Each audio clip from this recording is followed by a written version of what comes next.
Welcome to Monday Morning Dharma on uh, August 25th. Let's begin with some meditation. Please settle into a comfortable meditation posture.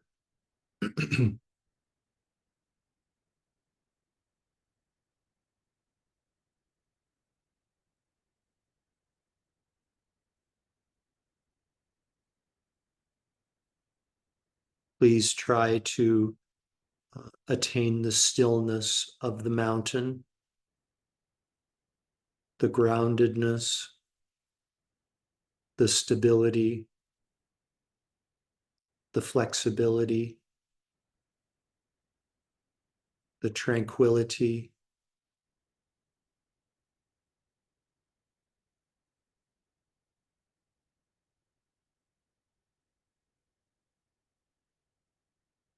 You are not separate from the mountain.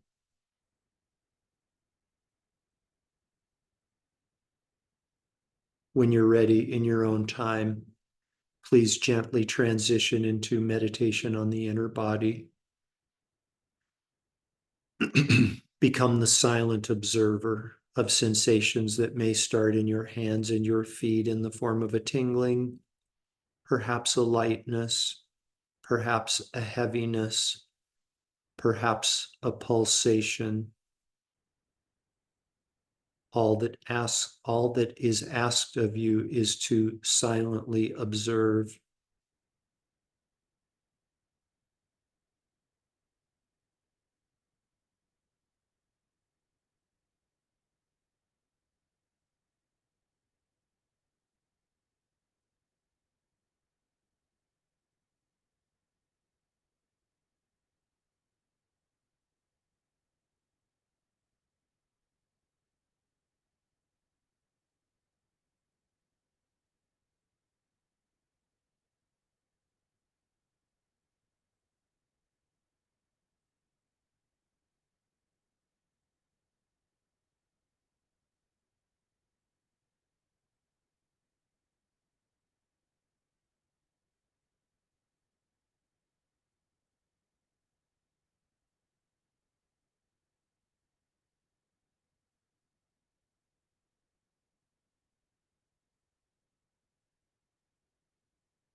ancient wisdom consciousness, ancient Zen consciousness. The mountain perfectly exemplifies these two states.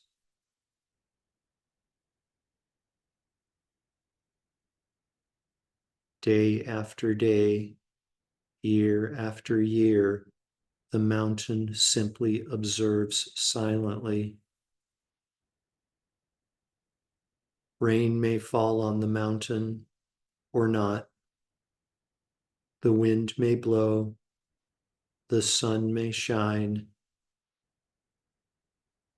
A flock of migrating birds may fly past the mountain.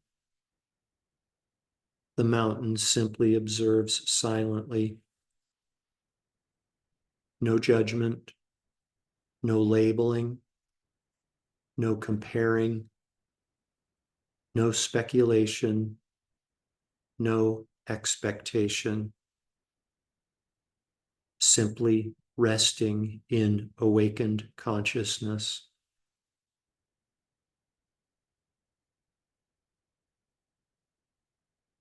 Whether this meditation continues for a few more moments or a few more months, please continue to silently observe sensations within your own body mountain.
Please gently redirect your awareness. Become aware again of your physical body and allow your breathing to become less shallow.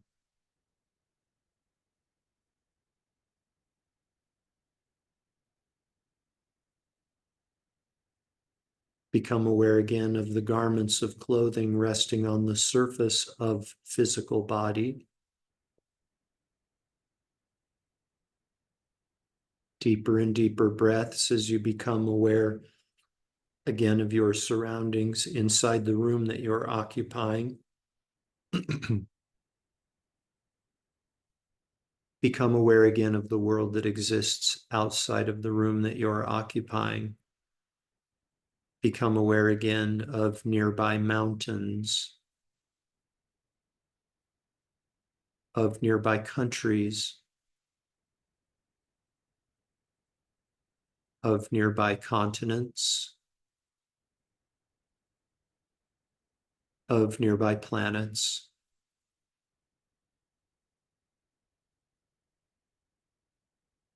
We dedicate all of the merit from this morning's meditation and Dharma talk to world peace.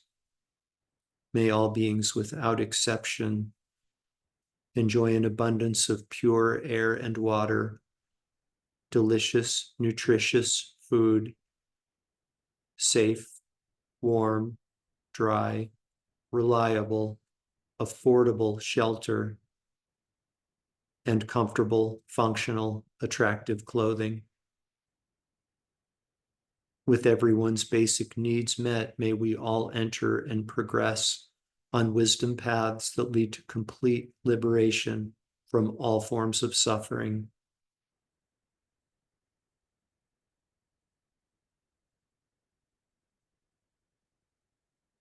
Completely fill up your belly and lungs with air, and when you're ready, you can open your eyes and bring your meditation to an end.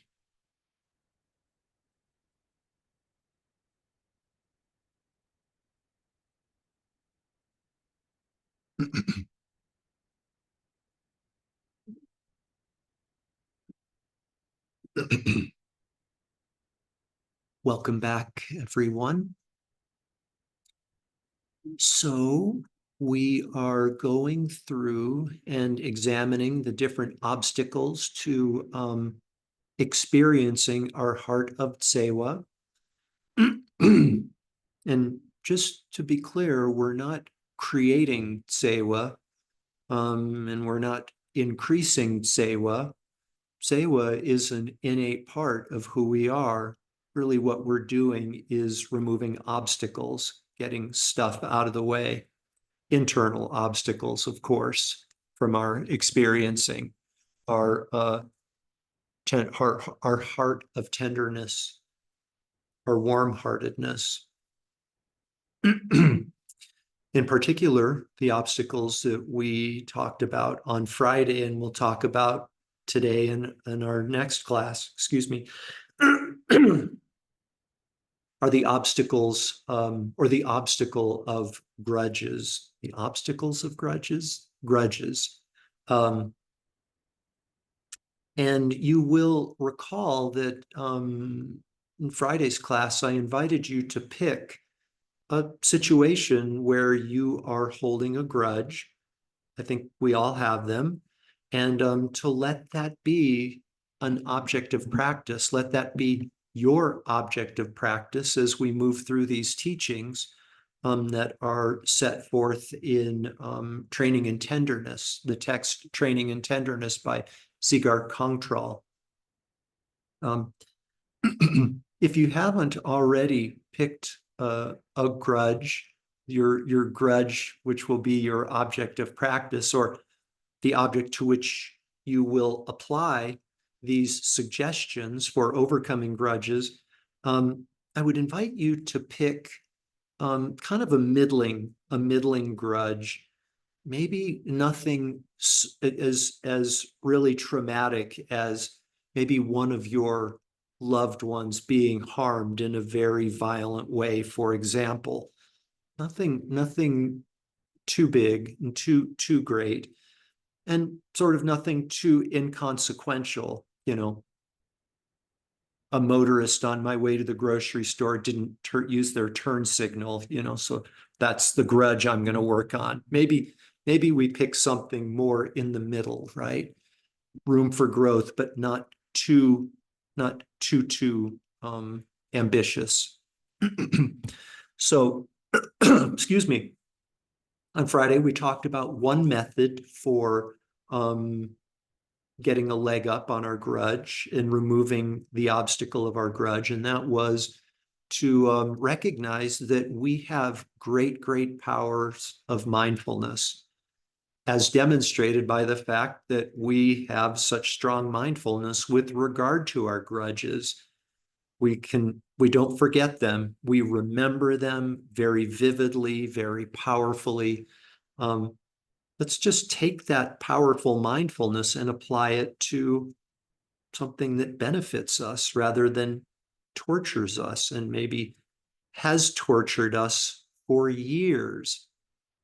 These are what grudges do. They torture us. Maybe we can use that power of great mindfulness and apply it, transfer it, if you will, to Sewa, our tenderheartedness. It's an innate part of who we are, and just sort of as in the process, let the grudge go and become increasingly familiar and connected with our Tsewa, or compassion, loving kindness, patience, whatever meaningful, virtuous object we decide to apply that mindfulness to. Another technique that I would like to share with you for overcoming grudges has to do with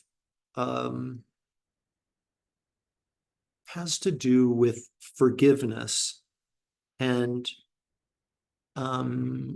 forgiveness is kind of a trigger word for me. For forgiveness in this context, as in forgiving those who have harmed us, right? Forgiving those for whom we hold a grudge as a result of their having harmed us. Forgiveness, a loaded word for me, and I'll tell you why. So, setting up this method for releasing grudges or any sort of resentment involves a couple of recognitions that we have to remind ourselves of, some truths that we have to remind ourselves of. The first is that everyone has the same wish, and that is to be happy. I guess wish is to be happy and to be free of suffering, right?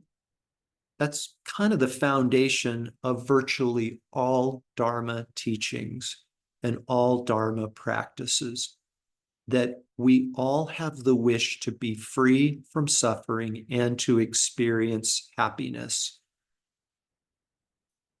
And thus, all of our actions of body, speech, and mind are in pursuit of achieving these aspirations, these wishes, to be free from suffering and to experience happiness. So, to the extent that someone engages in a harmful action, right, whether it's ourselves or somebody else, but we're talking about our resentment toward others. So let's, for a minute, examine the actions of others. If everyone has the wish to be happy and they engage in an action that's going to bring them suffering, we can call that a mistake, can't we? We can call somebody my enemy, right? My enemy toward whom I hold a grudge, toward whom I harbor resentment, wishes to be happy, but they have done something that is going to bring them unhappiness, basically as a result of the laws of actions and effects, as a result of karma. Right? It's a mistake that they've made. And let's use an example. Let's use an example that's pretty common. Somebody loses their temper and speaks harshly to us, right? Interesting how we never forget those instances when somebody has lost their temper and spoken harshly to us, right? It happened for most of us many times over the course of our life. We never forget those. We never forget those instances if you check carefully. So someone has the wish to be happy, which we all have, most important thing in their life. They lose their temper with us and use harsh words toward us. It's going to create the karmic consequences of experiencing suffering. Somebody's going to speak harshly to them in the future, right? That's a mistake, right? I would even take it a step further and say it's an honest mistake, right? Them losing their temper and speaking harshly toward me is an honest mistake. They want to be happy. Therefore, they want to engage in actions that will bring about happiness for them. They speak harshly. They lose their temper and speak harshly to me, which necessarily means that that's going to result in their not being happy. It's going to deprive them of their happiness. It's a mistake, and it's an honest mistake. They wanted to be happy, but they did the opposite. They kind of couldn't help themselves, right? We've been in those places ourselves many times. We kind of couldn't help ourselves, and the words slipped out, the harmful, harsh words that caused suffering to someone else. Here's the real premise behind this. If people were capable of doing better, they would. Who says? Their wish to be happy says. If they were capable of doing better, they would do better. A person loses their temper and speaks harshly to me, they weren't capable of doing better. It was an honest mistake. It might take a while for us to be able to embrace this, but if we examine it, we'll realize that this is true. So how does forgiveness fit into this? Forgiving somebody for something that they couldn't help themselves from doing? If they were capable of doing better, they would have. So how does forgiveness play into that? It's sort of like an example that I've used in the past that some of you may remember is it's like going to a party. It's like going to a party that is being hosted by someone who is a paraplegic. And when we arrive at the party, they don't get up out of their chair to greet us and welcome us to the party. Is it appropriate for me to forgive the party host? I forgive you for not getting up out of your chair to welcome me to the party. No, it's ridiculous. It's ridiculous. The same line of thinking can be applied to our enemy who has harmed us and for whom we hold a grudge. If they were capable of doing better, they would have. They weren't capable of doing better. Wasn't within their control to do so.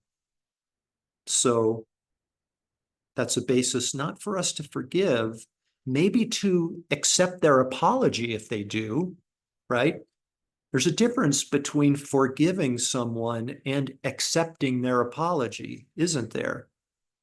Accepting one's apology is really important and really appropriate, I would submit. It's one of the bodhisattva vows, actually, to accept an apology when it's given to you. So, anyways, just to summarize, it's 9 o'clock. Someone wants to be happy. Everyone wants to be happy. Therefore, the actions that they're going to engage in, hopefully, will be actions that will bring about their happiness, right? They engage in actions that bring about their own suffering. It's a mistake. If they were capable of doing better, they would have. That means that the mistake necessarily is an honest mistake. And therefore we cut them some slack, right? And hopefully try to move past our grudge toward them and accept their apology if it's offered, right? Very powerful, very powerful. Not easy to come to this view that the only mistakes that people make are honest mistakes. And by the way, one last thing, I shared this line of reasoning with my sister-in-law once years ago. And she said, so people can go out and commit murder and they should, not experience the consequences because it's an honest mistake.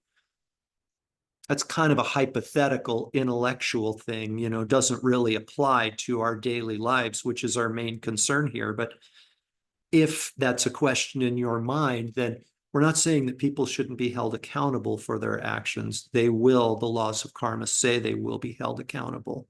And there are societal norms for dealing with certain egregious acts.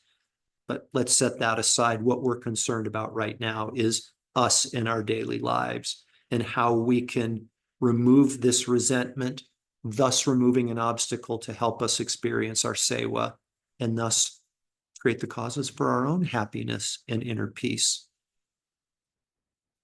Okay, you guys, I'm going on a backpack trip, leaving on Thursday, so we won't have class on Friday. We won't have Medicine Buddha meditation on Saturday. We won't have class on Labor Day Monday. We will, I guess, resume on a week from Friday, whatever that is, something like September 5th or 6th, maybe. I'll send out an email to everybody to remind you of the dates. Thank you for being here. Have a great morning and a great week. Thanks, Jeff. Have a great Thanks, Jeff. trip. Thanks. Thank you, Jeff. Thank you. Have fun. Thank Bye, you very everybody. much. Have Bye-bye. fun.